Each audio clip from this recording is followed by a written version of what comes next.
has got powers that are prescribed for it in various legislations. Treasury can always do that. Public opinion, political opinion, governance opinion can also prevail. I don't think that actually it is a disjuncture. In fact, what we are seeing in South Africa is a new normal in as far as the budget making and budget construction process is concerned. No longer will it be that it is just the view of Treasury. Stakeholders are wanting a bigger say in the making of the budget. In fact, one of the analysts that came before me, I think it's Mr. Mazia, speaks to the issue of legislative oversight and the checks and balances and all of that. And we can assure South Africans that exists. We have a very robust parliament in South Africa. We've got a very robust doctrine, implementation of the doctrine of separation of powers between the executive and the legislature. And all that legislative actors must do is to invoke the power that they do have. And I think this is what we're seeing in South Africa. It's a good thing, it's a positive thing.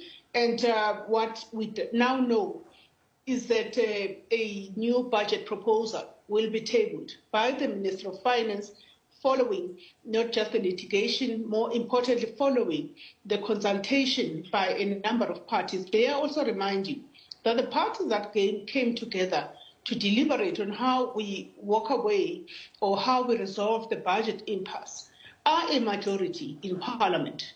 Now, in any case, whatever the outcome of the court finding of the courts, the sand had already shifted in the direction of, a new budget proposal. So we are quite happy as the ANC that normalcy is going to be realized, because the minister will now have to go back to Parliament via the office of the Speaker, table a new date, table a new proposal, and move the process forward.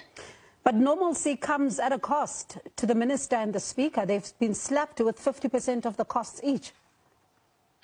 Well, I think it's in the nature of democracy, really. I don't want to underscore or undermine the value of each cent in the Republic that gets spent. But I think it is also the price of the type of constitutional democracy that we do have in South Africa. Those things are standard in many modern democracies where a parliament disagrees strongly with the executive. We're seeing that happening in South Africa, and really, it is not an anomaly. You can go anywhere from Europe all the way to the US Congress. There have been instances where the money bills are not adopted because there's no consensus. Yeah. We're now realizing that it's uncharted territories. We all have to get adjusted to it.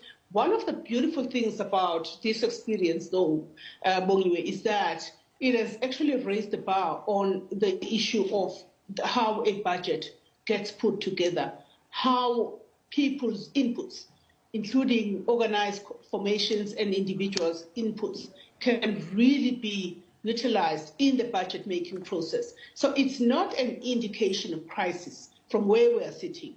I know that opposition parties would like to think of it as a stalemate of sorts and as a crisis.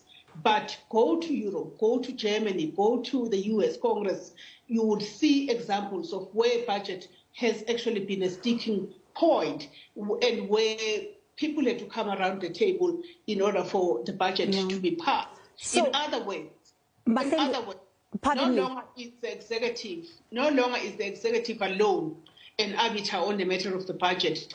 Finally, Parliament is taking a very robust view of the budget-making process, and there's nothing wrong about that. So there's something